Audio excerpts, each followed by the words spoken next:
It's phenomenal. Honestly, it was the best episode yet. When you look at number one, the on-field persona of like we've gotten months of Rodgers having incredible teammate quotes, lifting people up. I want to be here. I'm so happy. I'm having a good time. And then you remember when the pads come on, the helmets come on, under the lights, and the bullets are flying, that this dude is an absolute savage, right? And I was actually surprised how many people, and I'm sure it was, understandably probably a lot of Giants fans or just people that don't like Rodgers, which is their choice, kind of clowning him because the Jets weren't against starters. And it just is completely out of context of the football situation. The Jets come out in that game. Wink Martindale is, clearly trying to hit Rodgers, which is football. Preseason or not, you're allowed to blitz. It doesn't matter. Yep. And it was late. It was late and deliberate.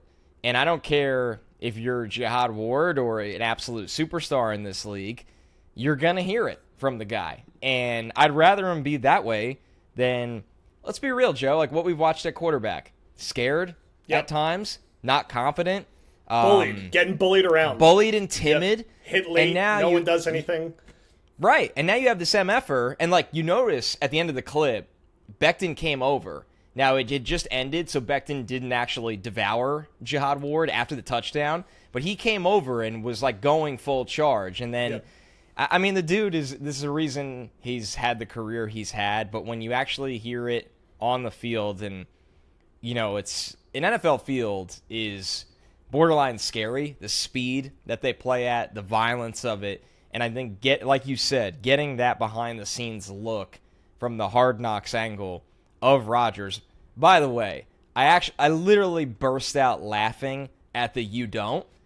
You can't. There's certain guys you could say I don't know who you are to, which I think it's weird. Kayvon Thibodeau, I think, did that to somebody too notable last year. So it's like Joe Thomas or something. What is right? That? There's guys you can't. So I don't know why the Giants defensive line keeps doing this to notable people. Whatever.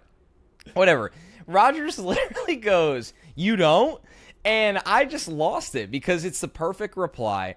It is the absolute perfect reply, and the best part of all of this is, add it to another list of, the Jets are on this weird schedule this year where it feels like at least every other week there are personal emotions in the games, right? There's obviously the football emotions, but the Bills are a division rival, so that's week one out of the gate. You see New England early. There's a lot of bad blood there. I mean, I'll never forget Belichick running up the score on Salah's debut year with a paper-thin roster. I can't fucking wait for week 3. I can't wait. Same. Sean Payton made his bed. I have no idea why he chose to do that. And now, I've said it before, the Mets, the Giants and Jets don't feel like Mets Yankees. They don't feel like Rangers Islanders. I think there is something there, and I think it might be more with older fans. But now it feels like it has a little bit more life than just it being a New York game. So I don't know what more you could want going into a football season, I think is the biggest point that I look at. That early part of their schedule, that first half of the year, has so many fun games in it. Just objectively, week 1, we're going to talk about this more in the pod and next week, honestly, but I feel alarmingly confident about the week 1 matchup. Dallas is always fun playing in that building. As you said, the juice around New England and Denver now, Philly and Kansas City, great challenges. Jets will rightfully be underdogs, and you get good measuring sticks. And then the Giants game on October 28th, which we're likely to have our next watch party at. Stay tuned for that.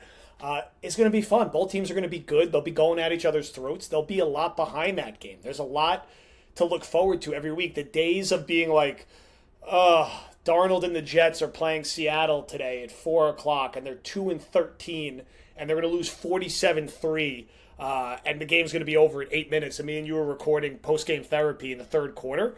Feels like they're over, right. which will be nice. So there's just nothing to. There's not even. We used to not even talk about these matchups because it wasn't even worth it for a while. We're past that, and again, Hard Knocks giving you that look. I also really like how the coaching staff has came off beyond Saleh. I think Ulbricht's been a pretty charismatic, magnetic guy. You could see why had a nice the defense. Arc. Yeah, it had a great arc here with the Jets, and you could see the quirks of Hackett and why he is probably better fit to being an offensive coordinator and a quarterback coach and a red zone specialist versus a head coach, and could be really good in that role prospectively. you see the sort of differences and the nuances, and even getting some time with some of the positional coaches, Marquand Manuel, Embry, the defensive line coach White Cotton with the chain thing that they had going like that. Those are the cool things that getting Hard Knocks allows you to have access to and gets you that much more excited because you feel like you know these guys a little better, right? You get a little more of the personal time with